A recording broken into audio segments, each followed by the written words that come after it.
আমার এক একজন সাহাবী আকাশের এক একটা উজ্জ্বল নক্ষত্রের মতো। সুবহানাল্লাহ বলেন। যেই সাহাবীদের সম্পর্কে আল্লাহ তাআলা পবিত্র কালামে হাকিমে বলেন রাদিয়াল্লাহু আনহুম ওয়া রাদু আনহু। এক দুদিনের জন্য নয়, দুই এক বছরের জন্য নয়, দুই এক হাজার বছরের জন্য নয়, রব্বে কারীম ঘোষণা দিয়েছেন আমি রাসূলের সাহাবীদের উপরে চিরস্থায়ী দেখানোর জন্য যে আমি আপনাদেরকে ভালোবাসি, আপনাদের রায় প্রত্যাশী। এই জন্য চরিত্র যদি কারো একবার নষ্ট হয় এটা সহজে আর ফেরানো যায় না। এটা কঠিন একটা বিষয়। সম্পদ হারিয়ে গেলে এটা ফিরে পাওয়া যায়, ঠিক না বাবা? টাকা হারিয়ে গেলে আবার ফেরত পাওয়া যায়, কিন্তু যদি চরিত্র একবার নষ্ট হয় সেটা ফিরিয়ে আনা যায় না। মৃত্যু পর্যন্ত মানুষ মনে রাখে, মানুষ এটা নিয়ে সমালোচনা করে। এজন্য রাসূল আরবি সাল্লাল্লাহু আলাইহি ওয়াসাল্লাম বলেন, সাহাবায়ে কেরামদেরকে বলছেন তোমরা যদি তোমাদের জীবনে উন্নতি করতে চাও তাহলে একটা জিনিসের উন্নতি করো, ওইটার নাম হলো চরিত্র। যেমন সাহাবায়ে কেরাম রাসূলের চরিত্রে চরিত্রবান হয়ে গিয়েছিলেন। নবীজির সাহাবী যারা ছিলেন তাদের ভিতরে অনেকে এমন ছিল যাদের ইসলাম কবুলিয়াতের পূর্বের যেই জিন্দেগি, ও জীবনের ইতিহাস শুনলে তো শরীরের লোম দাঁড়িয়ে যায়, কলিজার পানি শুকায় যায়, এত ভয়ঙ্কর। কিন্তু যখন সরওয়ারে দু আলম নবীর হাতে হাত দিয়া কালেমা পড়ছে, চরিত্রটা এমন ভাবে পরিবর্তন করে ফেলছে, এমন ভাবে পরিবর্তন করেছে যাদের শানে সরওয়ারে দু আলম নিজে ঘোষণা দিয়েছেন আসহাবিকান নুজুম। আমার এক একজন সাহাবী আকাশের এক একটা উজ্জ্বল নক্ষত্রের মতো। সুবহানাল্লাহ বলেন। যেই সাহাবীদের সম্পর্কে আল্লাহ তাআলা পবিত্র কালামে হাকিমে বলেন রাদিয়াল্লাহু আনহুম ওয়া রাদু আনহু। এক দুদিনের জন্য নয়, দুই এক বছরের জন্য নয়, দুই এক হাজার বছরের জন্য নয়, রব্বে কারীম ঘোষণা দিয়েছেন আমি রাসূলের সাহাবীদের উপরে চিরস্থায়ীভাবে রাজি হয়ে গেলাম। চিরদিনের জন্য রাজি আল্লাহ প্রকাশ করেছেন। রাজি হয়ে গেছেন কখন? যখন সাহাবীদের চরিত্র আল্লাহ তাআলার পছন্দের চরিত্র হয়ে গেছে। সুবহানাল্লাহ। সমগ্র সাহাবীদের ভিতরে অন্যতম হলেন একজন, তিনি হলেন সাইয়্যিদুনা ওমর রাদিয়াল্লাহু তাআলা আনহু। ইসলামের পূর্বে উনি যখন ইসলাম গ্রহণ করেন নাই, ওই মুহূর্তে তেনার জিন্দেগি কেমন ছিল এটা আমরা সকলেই জানি। মুহাম্মদ আরবি সাল্লাল্লাহু আলাইহি ওয়াসাল্লামের মাথাটা কেটে ফেলার জন্য তিনি কিন্তু আগমন করেছিলেন, ঠিক না? কিন্তু আল্লাহ পাক রব্বুল আলামিনের পবিত্র কালামে হাকিমের তেলাওয়াত যখন ওনার কানে ঢুকছে, আর সরওয়ারে দু আলম নবীর চেহারাটা যখন দেখছে, তার সিনার ভিতরে আল্লাহ তাআলা হেদায়েতের আলো জ্বালাইয়া দিছে। নবীজির হাতে হাত রেখা কালেমা পড়ে মুসলমান হয়ে গেছে বাবা। এমন মুসলমান, এমন মুসলমান যার শানে সরওয়ারে দু আলম নবী বলেন قال النبي صلى الله عليه وسلم لو كان بعدي نبي لكان عمر। আল্লাহর নবী বলেন আমার পরে কোনো নবী নাই, যদি নবুয়তের দরজা খোলা থাকতো তাহলে আল্লাহ তাআলা ওমরকেই নবী বানিয়ে পাঠিয়ে দিত। কারণ নবী হওয়ার মতো সমস্ত যোগ্যতা, সমস্ত গুণাবলী সাইয়্যিদুনা ওমরের ভিতরে বিদ্যমান ছিল। আল্লাহু আকবার বলেন, আরো জোরে আওয়াজ দিয়ে বলেন আল্লাহু আকবার। শুধু তাই না, সাইয়্যিদুনা ওমর এমন একজন মানুষ, শরীয়ত ইসলামের ব্যাপারে ওনার সিদ্ধান্ত যখন আসছে, উনি যখন সিদ্ধান্ত শুনিয়ে দিয়েছেন, আল্লাহ তাআলা পছন্দ করে ফেলছেন, ওনার জবানের সিদ্ধান্তের উপরে রব্বে করিম পবিত্র কালামে হাকিমের ভেতরে 21টা জায়গায় কোরআনের আয়াত নাজিল করেছে।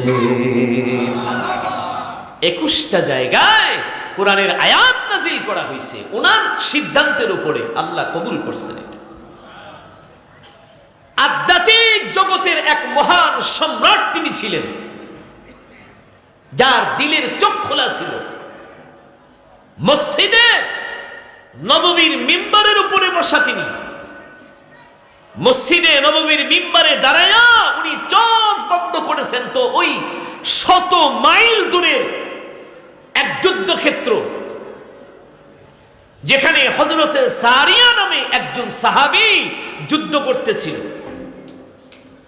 হযরত ওমর মসজিদে নববীর থেকে ফলো করেছেন, তো দেখে পেছনের পাহাড়ের উপরে শত্রু বাহিনী গোপনে তার উপরে হামলা চালাইতেছে। হযরত ওমর ওই মসজিদের মিম্বার থেকে ডাক দিছে, ইয়া সারিয়া আল জাবাল, ওদিকে তাকাও। 100 মাইল দূর থেকে কিন্তু আওয়াজ ওইখানে যাবে না। হযরতে সারিয়া সাক্ষ্য প্রদান করেছেন, ওনার আওয়াজ আমি স্পষ্ট শুনেছি। আমি পেছন ফিরে তাকিয়ে দেখি শত্রু বাহিনী প্রস্তুত হয়ে গেছে, তো আমি নিজেকে সেফ করলাম। কেমন মানুষ আল্লাহ ওনাকে বানিয়েছিলেন চিন্তা করেন।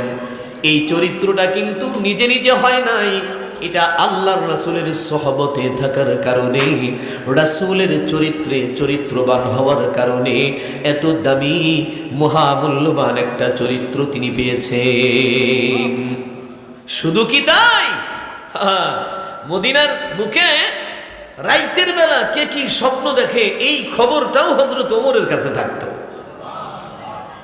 স্বপ্ন দেখছে একজন, এটা সকালবেলা হযরত ওমর বলতে পারতেন যে হে কি স্বপ্ন দেখছে। এটার বাস্তব প্রমাণ হলো হযরতে আলী রাদিয়াল্লাহু তাআলা আনহু। এই একটু এদিকে ঘুরে দেখেন, অল্প একটু ফ্যানটা একটু গরমে কত না। হ্যাঁ, তো হযরতে আলী রাদিয়াল্লাহু তাআলা আনহু বলেন যে আমি আমার ঘরে ঘুমিয়েছি, রাসূল তখন দুনিয়াতে নাই। খেলাফতের মসনদে সাইয়্যিদুনা ওমর রাদিয়াল্লাহু তাআলা আনহু উনি বলেন আমি ঘুমের ঘরে স্বপ্ন যুগে দেখতেছি যে মদিনার মসজিদে আজান হয়ে গেছে, ফজরের আজান। হযরত আলী বলেন আমি স্বপ্ন যুগেই মসজিদে নামাজ পড়ার জন্য গেলাম, ওযু করে মসজিদে গেছি, যে দেখি রাসূল আরবি সাল্লাল্লাহু আলাইহি ওয়াসাল্লাম ইমামতির মুসাল্লায় রাসূল দাঁড়াইছেন। হযরত আলী বলেন আমি বড় খুশি হয়ে গেলাম, বহুদিন পরে আমার রাসূলকে পাইলাম, তাও আবার সৌভাগ্য যে নবীজির পেছনে নামাজ পড়তে পারবো। রাসূলের পেছনে ফজরের নামাজটা আদায় করে ফেললাম। নবীজি পেছন থেকে ঘুরে বসে তাসবিহ তাহলিল করতেছিলেন। ঠিক এমনি মুহূর্তে একজন বুড়িমা মসজিদের গেটের সামনে এক ঝুড়ি পাকা খেজুর নিয়ে আসছেন রাসূল আরবিকে দেওয়ার জন্য। এটা হলো হাদিয়া। সাহাবীরা নিয়ে পয়গম্বরের হাতে জমা দিলে পয়গম্বর দাঁড়িয়ে সমস্ত সাহাবীদেরকে দাঁড় করালেন লাইন করে, একটা একটা করে খেজুর সমস্ত সাহাবীদের হাতে দিলেন। হযরতে আলী বলেন আমিও একটা খেজুর পেলাম নবীজির হাত থেকে, খেজুরটা মুখে দিলাম, এত মিষ্টি, এত সুগন্ধি, এত সুস্বাদু খেজুর আর জীবনেও কখনো আমি খাই নাই। একটা খায়া তো আর তৃপ্তি হয় না। হযরতে আলী বলেন আমি আর একটা খেজুরের জন্য পয়গম্বরের কাছে একটু দাবি জানাইলাম, ওগো আল্লাহর রাসূল, ঝুড়ির মধ্যে তো এখনো অনেকগুলো খেজুর রয়েছে, দয়া করে কি আর একটা খেজুর আমাকে দেয়া যায় না? সরওয়ারে দু আলম নবী বললেন না আলী, দেওয়া যাবে না, তুমি একটা খেয়েছো এটাতেই সন্তুষ্ট থাকো, আর একটা তোমাকে দিতে পারবো না। হযরতে আলী বলেন আমার ঘুম ভেঙে গেল। ঘুম ভাঙ্গার পরে দেখি আমার মুখের ভেতরে রাসূলের দেওয়া খেজুরের দানাটা এখনো রয়েছে। বলবেন হুজুর এটা একটু বেশি বলে ফেললেন নাকি আপনি, যে খেজুর খাইছে স্বপ্ন এটার আবার বেশি হয় নাকি? আরে ভাই বুঝতে হবে যে স্বপ্ন যোগে খেজুরটা কে দিয়েছে এটা তো দেখবেন। এই রাসূলের স্বপ্ন কখনো মিথ্যা হয় নাকি? অনেক স্বপ্ন মিথ্যা হয়, কিন্তু যদি কেউ দেখে যে মদিনার কামলিওয়ালা নবীকে দেখছে, তো ওইটা বাস্তবেই দেখছে, ওইখানে শয়তানের কোনো হাত নাই, সত্যই সেই নবীকে দেখছে। আর নবীকে যদি সত্য দেখে থাকে, সরকারে দো আলম নবী যদি একটা খেজুর দিয়ে থাকে, তো ওইটা কি বাস্তব হতে পারে না? হযরতে আলী বলেন, আমার মুখের ভেতরে বিচি তো পাইলাম, আমার ঠোঁটের সঙ্গে মিষ্টি মিষ্টি ভাব এখনো লেগে আছে। এদিকে মসজিদে নববীতে বাস্তবিক আজান শুরু হয়ে গেছে। আমি মসজিদের দিকে রওনা করলাম, যে দেখি খলিফাতুল মুসলিমিন সাইয়েদুনা ওমর ইমামতির মুসল্লায় দাঁড়িয়ে আছেন। নামাজ শেষ হয়ে গেল। যে সূরা দিয়া পয়গম্বর নামাজ পড়াইছে, ওই সূরা দিয়াই হযরত ওমর নামাজ পড়াইলেন। যেমনি করে হযরতে মুহাম্মদ আরবি বসছেন, তো হযরত ওমর ওইভাবে করেই বসলেন, ওই তাসবিহ তাহলিল গুলোই করতেছিলেন। আমরাও বসেছিলাম, তো এমনি মুহূর্তে একজন বুড়িমা একজনই খেজুর নিয়ে মসজিদের সামনে আইয়া পড়ছে। এটা বাস্তবে। ডাক দিয়া বলে, এই রাসূলের সাহাবীরা, আমি তোমাদের জন্য আমার নতুন বাগানের কিছু খেজুর নিয়ে আসছি, দয়া করে তোমরা এটা নিয়ে খলিফাতুল মুসলিমিনের হাতে দিয়ে দাও, এটা হলো হাদিয়া। হযরত ওমর খেজুরগুলো হাতে পাওয়ার পরে বাবা তিনি দাঁড়ালেন, সমস্ত সাহাবীদেরকে দাঁড় করালেন, উনি নিজের হাতে একটা একটা একটা করে বন্টন করে দিচ্ছেন। হযরত আলী একটা খেজুর তখনও পাইলেন, উনি খেয়ে ফেললেন দেরি না করে। খাওয়ার পরে উনি স্বপ্নে যেমন আবদার করেছিলেন, ঠিক তেমনি করে মুহাম্মদ আরবির কাছে যেমন খেজুর চাইছিলেন, পান নাই। হযরত ওমরকে ডাক দিয়া বলে, ও খলিফাতুল মুসলিমিন, অনেকগুলো খেজুর তো বেঁচে আছে, একটা আমাকে দেওয়া যায় না? হযরত ওমর ডেকে বলে, আলী আমি একটা দিলাম, আর রাতের বেলা মদিনার কামলিওয়ালা নবী তোমাকে একটা দিছে, মোট হইছে দুইটা। আর সমস্ত সাহাবীরা খেয়েছে হলো একটা, আমিও খেয়েছি একটা। অলরেডি তুমি দুইটা খেজুর খেয়ে ফেলেছো, আবার তুমি আর একটা দাবি করছো, এটা কিন্তু ঠিক না। হযরত ওমর ডাক দিয়া বলে, শোনো, রাসূল আরবির কাছে তুমিও তো একটা খেজুর চেয়েছিলে, কিন্তু সরকারে দো আলম নবী কিন্তু তোমারে খেজুরটা দেয় নাই। আল্লাহর রাসূল যদি তোমারে দিত, আমিও তোমারে নিষেধ করতাম না, তোমারে খেজুর দিতাম, কিন্তু আল্লাহর হাবিবের তাকসিমকে ভাঙা আমি আমার মতো করে তোমারে একটা খেজুর দিতে পারি না। হযরত আলী তো আশ্চর্য, এটা কি করে, এটা কেমনে সম্ভব? আরে স্বপ্ন যোগে খেজুর খেয়েছি নবীজির হাতে, এই খবরটাও হযরত ওমরের কাছে আছে। এই জন্য উনি আধ্যাত্মিক জগতের এক মহান সম্রাট। এমনি এমনি হয় নাই, রাসূল আরবির সহবতে থাকার কারণে হয়েছে। রাসূলের দেওয়া চরিত্রগুলো নিজের চরিত্র বানায়া ফেলছে, এই জন্য হয়েছে। নবী আলাইহিস সালাম সাহাবায়ে কিরামদেরকে বলেন, তোমরা বিশেষ করে চারটা চরিত্রকে আঁকড়ে ধরবা। কয়টা? চারটা চরিত্রকে তোমরা তোমাদের জীবনে আঁকড়ে ধরবা, তাহলে তোমরা কামিয়াব হবে, সফল কাম হয়ে যাবে। যেখানেই তোমরা থাকো না কেন, পৃথিবীর যেখানেই তোমরা বাস করো, ইজ্জতের সাথে সম্মানের সাথে তোমরা সেখানে থাকতে পারবে। কেউ তোমাদেরকে চোখ রাগাবে না, কেউ তোমাদেরকে ধমক দেবে না, কেউ তোমাদেরকে ঘর থেকে বিতাড়িত করবে না, তোমাদের উপরে আঙুল উঁচু করতে পারবে না, তোমাদেরকে অধিকার থেকে বঞ্চিত করতে পারবে না। কয়টা চরিত্র? তন্মধ্যে এক নম্বর হলো হিফজু আমানাতিন। এক নম্বর নবী আলাইহিস সালাম বলেন হিফজু আমানাতিন, এটা ইমানদার মুসলমানের একটা গুণ। যেই মুসলমানের ভিতরে আমানতদারির গুণাবলী নাই, ওই মুসলমানের ভিতরে ঈমান নাই। قال النبي صلى الله عليه وسلم لا إيمان لمن لا أمانة له। সরওয়ারে দু আলম নবী বলেন, যার ভিতরে আমানতদারির গুণ নাই তার ভিতরে কি নাই? ঈমান নাই। এখন আমরা নিজেরাই বুঝবো আমরা কি পরিমাণ আমানতদার, আমাদের ভেতরে ঈমান আছে না নাই, এটা আমরা নিজেদেরকে জিজ্ঞাসা করলেই তো হয়, ঠিক কিনা?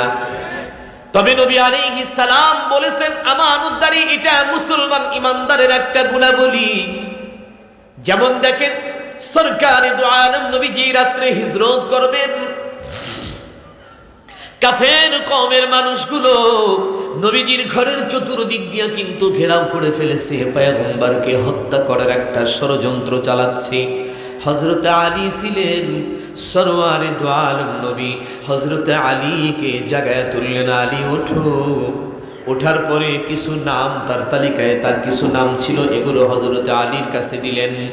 দিয়া বুঝায় বলে, আলী এই যে নামগুলো তোমাকে দিলাম, এরা আমার কাছে এই যে স্বর্ণগুলি পাবে, এই টাকাগুলি পাবে, এটা পাবে, সেটা পাবে, এগুলো তারা আমার কাছে আমানত রেখে দিয়েছে। আমি যদিও চলে যাব, কিন্তু তুমি সকালবেলা উঠে এগুলো আগে মানুষদের কাছে পৌঁছায় দিবা। হযরত আলী উনি বলেন, আমার জীবনের শ্রেষ্ঠ রাত্রি হলো ওই রাত্রি, কারণ অন্য অন্য রাত্রিতে আমি ঘুমাইতে পারি না, অনেক সময় ঘুম হয়, অনেক সময় হয় না, চিন্তাযুক্ত থাকি। কিন্তু যেদিন আল্লাহর পয়গম্বর আমাকে বলেছিল, আলী সকালবেলা তুমি এই মালামালগুলো মানুষের কাছে পৌঁছে দিবা, ওই রাত্রিতে আমি নিশ্চিন্ত মনে ঘুমিয়েছি। কেন নিশ্চিন্ত মনে ঘুমাইলাম? কারণ আমার বিশ্বাস হয়ে গেছে নবী যখন বলছে সকালবেলা মালগুলো মানুষকে দিয়ে দেব আমি, তার মানে কাফেররা যতই আসুক না কেন আমার এক বিন্দু পরিমাণ কোনো ক্ষতি করতে পারবে না। নিশ্চিন্ত ছিলাম, কারণ নবী যে বলছে যে আমি সকালে মাল মানুষের বাড়িতে পৌঁছাবো, তার মানে আমারে মারবে না, আমার কিচ্ছু হবে না। তো বিষয়টা হলো সরকার দু আলম নবীকে যারা মারার জন্য আসছে এরা কিন্তু শত্রু, ঠিক না? শত্রুদের মাল কিন্তু নবীজির কাছে গচ্ছিত, সেগুলো তিনি ফিরায় দিয়া হিজরত করতেছেন। আমানত এটা এমন একটা বিষয়, কোনোভাবেই আমানতের খেয়ানত করা যাবে না। কিন্তু এই কথাটা আমরা বাংলার মুসলমানেরা বুঝে উঠতে পারলাম না। যেখান থেকে আসুক, যেভাবেই আসুক না কেন, ওটা আমি নিজের মনে করে খেয়ে ফেলি, ঠিক না বাবা? আমানতের কোনো হেফাজত আমাদের কাছে নাই, যে কারণে আমাদের জীবনে এত অবনতি। আমাদের সমাজে কেউ কাউকে বিশ্বাস করতে পারে না, মা তার ছেলেকে বিশ্বাস করে না, বাবা তার ছেলেকে বিশ্বাস করে না, সন্তান তার মা বাবারে বিশ্বাস করতে পারে না, ভাই ভাইকে বিশ্বাস করে না, স্বামী স্ত্রীর ভিতরে বিশ্বাসে ফাটল ধরে গেছে। কথা বলেন।